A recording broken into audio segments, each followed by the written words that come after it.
खबरें विस्तार से। अमरावती में कांग्रेस नेता यशोमती ठाकुर और राष्ट्रवादी कांग्रेस अजित पवार गुट के विधायक संजय खोड़के आमने सामने आ गए हैं। दोनों नेताओं के बीच आरोप प्रत्यारोप का सिलसिला तेज होता दिख रहा है।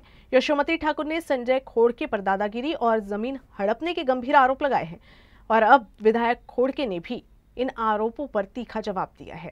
अमरावती की राजनीति इन दिनों गरमाई हुई है। कांग्रेस नेता यशोमती ठाकुर ने आरोप लगाया कि विधायक संजय खोड़के अमरावती बाजार समिति और महानगर पालिका की खुली जमीन पर कब्जा करने की कोशिश कर रहे थे और वहां व्यापार करने की योजना बना रहे थे।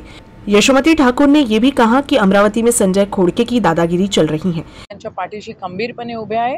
पोलिसांसोबत आम्ही घाबरत नाही। पोलिसांनी वर्दीचा गैरफायदा घेऊ नये।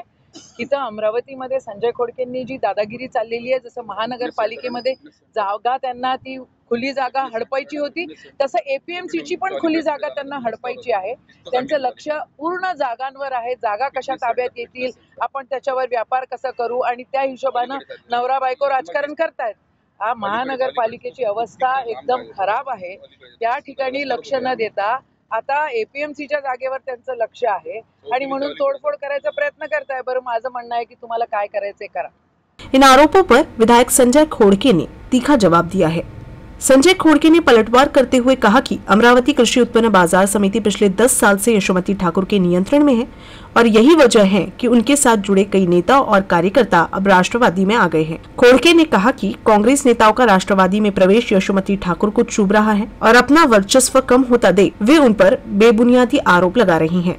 बरोबर आहे। त्याचं कारण असं आहे की अमरावती एपीएमसी यशोमती ठाकूरच्या ताब्यामध्ये 10 वर्षापासून ती आहे। त्यांचे अध्यक्ष, त्यांचे कार्यकर्ते आणि तिथले सचिव यांनी आज महाराष्ट्रातली सर्वात खराब एपीएमसी जर कोणती असेल तर ती अमरावती एपीएमसी आहे। तिथं फार मोठ्या प्रमाणात भ्रष्टाचार आणि त्याचं डेव्हलपमेंट झालेलं नाही आहे। त्यामुळे विधान परिषदेमध्ये मी तो प्रश्न लावून धरला, तिथल्या सचिवाला निलंबित केलं आणि त्यानंतरच्या काळामध्ये त्याची चौकशा चालू आहे, ऑडिट चालू आहे। सर्व हे चालू असल्यामुळे त्यांना माहित आहे की आता पुढे या चौकशीमध्ये 100% ते हायकोर्टात गेले। हायकोर्टात निर्णय 100% लागल।